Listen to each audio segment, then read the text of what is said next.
فطرت اللہ التی فطر الناس علیہا. صلوات بھیجنا. اللہم صلی علی محمد و آل محمد وعجل فرجہم. حاضرین مجلس، جیسے کہ ہم نے کل آپ کے سامنے عرض کیا تھا کہ آنے والے دن میں ہماری آیت بھی بدلے گی اور موضوع بھی بدلے گا. کل کی مجلس کا عنوان ہم نے محبت اس لیے رکھا کہ ہم اپنے بچوں کو، اپنی ینگسٹرز کو یہ بتانا چاہتے تھے کہ یہ جو کچھ بھی ہو رہا ہے یہ محبت کی وجہ سے ہو رہا ہے. اور اسی لیے ہم نے اس آیت کو سرنامہ کلام بنایا ہے کہ قل ان کنتم تحبون اللہ فاتبعونی یحببکم اللہ ویغفر لکم ذنوبکم واللہ غفور رحیم.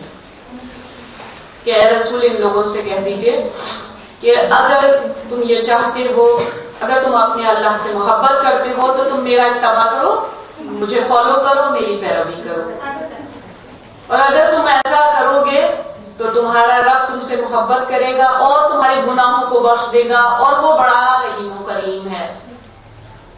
یہ سورہ آل عمران کی جو تیسرے پارے میں سورہ ہے، سورہ آل عمران کی 31ویں آیت تھی، جس کا میں نے کل آپ کے سامنے جس کو میں نے تلاوت کیا تھا. کل کی بات کل ختم ہو چکی.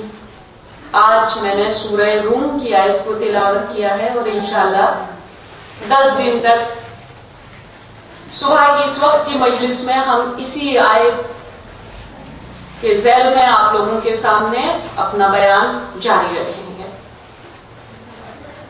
ارشاد ہو رہا ہے وَأَقِمْ وَجْهَكَ لِلدِّينِ حَنِيفًا، کہ اپنے سر کو دین حنیفہ کے آگے جھکا دو. فطرت اللہ التی فطر الناس علیہا، کیونکہ تمہاری فطرت، تمہارا نیچر بالکل دین کے اکارڈنگ ہے. جیسا دین ہے ویسے ہی تمہارا نیچر بھی ہے. اس لیے قرآن مجید نے کہا کہ تمہارے لیے مشکل نہیں ہے دین کے آگے سر کو جھکانا، تمہارے لیے مشکل نہیں ہے. کیوں مشکل نہیں ہے؟ اس لیے کہ ہم نے جیسا دین کا سسٹم بنایا ہے ویسا ہی تمہارا نیچر بنایا ہے. اگر دین کا سسٹم بنانے والا کوئی اور ہوتا اور نیچر بنانے والا کوئی اور ہوتا تو ہو سکتا تھا کہ الگ الگ بن جاتا. نیچر کچھ اور ہوتا، سسٹم کچھ اور ہوتا تو مشکل آتی.